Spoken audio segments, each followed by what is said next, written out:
আরজি করের ঘটনায় এবার কলম ধরলেন মুখ্যমন্ত্রী মমতা বন্দ্যোপাধ্যায়। আরজি করের ঘটনায় হৃদয় জ্বলে ছারখার হয়ে গিয়েছে, মনে হচ্ছিল তারই পরিবারের কেউ যেন চলে গেল। এই ঘটনা কোনো মানুষই মেনে নিতে পারবেন না, লিখেছেন মমতা বন্দ্যোপাধ্যায়। তিনি আরও লিখেছেন, তাঁরও বাড়িতে মেয়ে আছেন, তিনিও একজন অভিভাবিকা, যন্ত্রণা কোথায় বিদ্ধ করে। জাগো বাংলার সারদ সংখ্যায় লিখেছেন মুখ্যমন্ত্রী মমতা বন্দ্যোপাধ্যায়।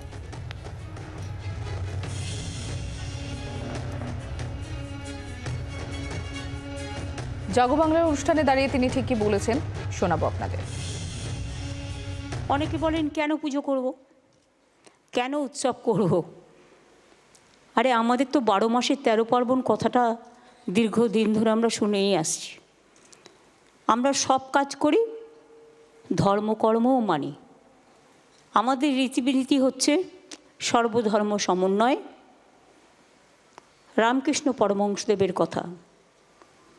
এবং আমরা মনে করি সবাইকে নিয়ে চলার মধ্যে একটা আনন্দ আছে, প্রাণ আছে। রাজনৈতিক নেতৃত্বের তরফ থেকে কি প্রতিক্রিয়া পাওয়া গিয়েছে আমরা শোনাবো। রাজ্য বিজেপি মুখপাত্র তথা বিজেপি সাংসদ শ্রমিক ভট্টাচার্য তিনি কি বলেছেন, তার পাশাপাশি কংগ্রেস নেতা সৌম্য আইচ রায় তারই বা কি প্রতিক্রিয়া তুলে ধরবো আপনাদের সামনে। আবেগ কবিতা সাহিত্য দিয়ে প্রশাসন চলে না। যে ঘটনা আরজি করে ঘটেছে সেই ঘটনার পুরো দায় মুখ্যমন্ত্রীকে নিতে হবে, স্বাস্থ্যমন্ত্রী, পুলিশ মন্ত্রী, মুখ্যমন্ত্রী হিসাবে। এর সঙ্গে গোটা তৃণমূল দল জড়িত। তৃণমূলের সীমাহীন লোভ আর প্রাতিষ্ঠানিক লুঠের কারণে আজকে এই পরিণতি হয়েছে। 2016 সাল থেকে আজ পর্যন্ত 5 জন চিকিৎসক রহস্যজনকভাবে কার্যত খুন হয়ে গেলেন। এই উনি কি লিখলেন, ওনার হৃদয় জ্বলে গেল কিনা, এ নিয়ে মানুষের হৃদয়ে কোনো জ্বালা তৈরি হবে না। তৃণমূল কি এবং কেন, এটা জনমনে প্রতিষ্ঠিত।